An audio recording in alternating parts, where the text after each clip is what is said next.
Isa pa sa idinawit ni Hernandez na tumanggap umano ng kickback si Senador Joel Villanueva na nanindigang wala siyang kinalaman dito.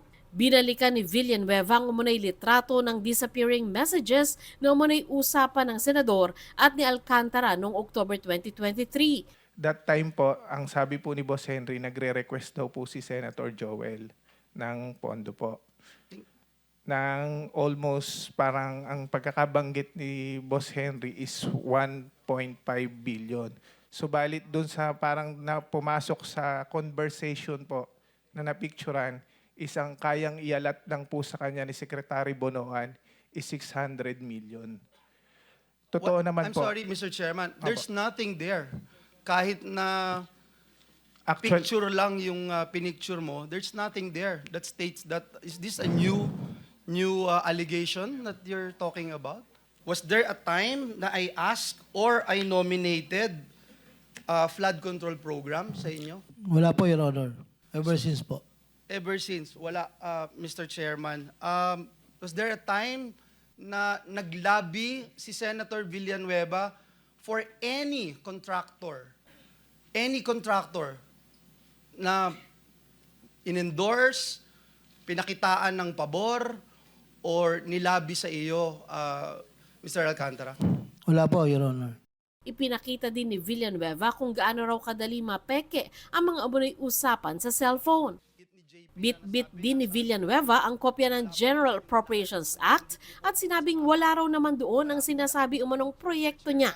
Pero ayon kay Hernandez, wala sa GAA ang ilang flood control projects dahil nasa unprogrammed na bahagi ito ng national budget. Yung pinakita niya po pala na unprogrammed ng General Appropriation Act ng 2023, doon po nakasama yung listahan na project po ni Senator Joel. Baka yung ating mga hinahanap na mga ghost project, ghost ab initio. Sa umpisa pa lamang, ghost na sila kasi nasa listahan ng unprogrammed. Nagiging pork barrel to ng DBM eh. No, sa totoo lang dahil isasabit sa inyo tapos kayo rin nagde-determine kung anong papasok o anong hindi. Si Senador Erwin Tulfo naglabas ng litrato na nagpapakitang naroon si Alcantara sa pagbibilang ng cash sa isang kwarto at inilagay sa mga kahon. Ayon kay Senate Blue Ribbon Committee Chairman Ping Lacson, ang mga cash ay isinugal ng tinaguriang Bulacan Group of Contractors o BGC Boys sa casino bilang paraan ng money laundering. Sa pagtingin sa isang litrato, isang dating kongresista ang idinawit ni Hernandez. Hindi, sabihin mo na lang, para kanino itong mas Ano po, malapit ito? ang nakalagay po dyan is Mitch po. Kung hindi po na maling pagkakatanda ko, ang sabi po dyan ni Boss, para po kay Mitch Kahayon po yata yun. Dating kongresista si Mitch Kahayon Uy, Sa amin po kasi, pag po nakapirma na po kasi yung mga nasa baba po sa akin, inipirmahan ko na po yun.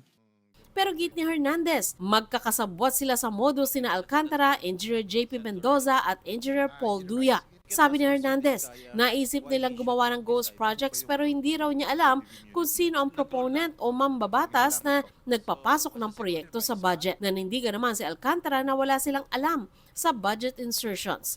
Nagsumite lang daw kasi sila ng wish list sa regional office ng DPWH. Pero hindi ito umubra sa mga senador kaya kinontempt siya.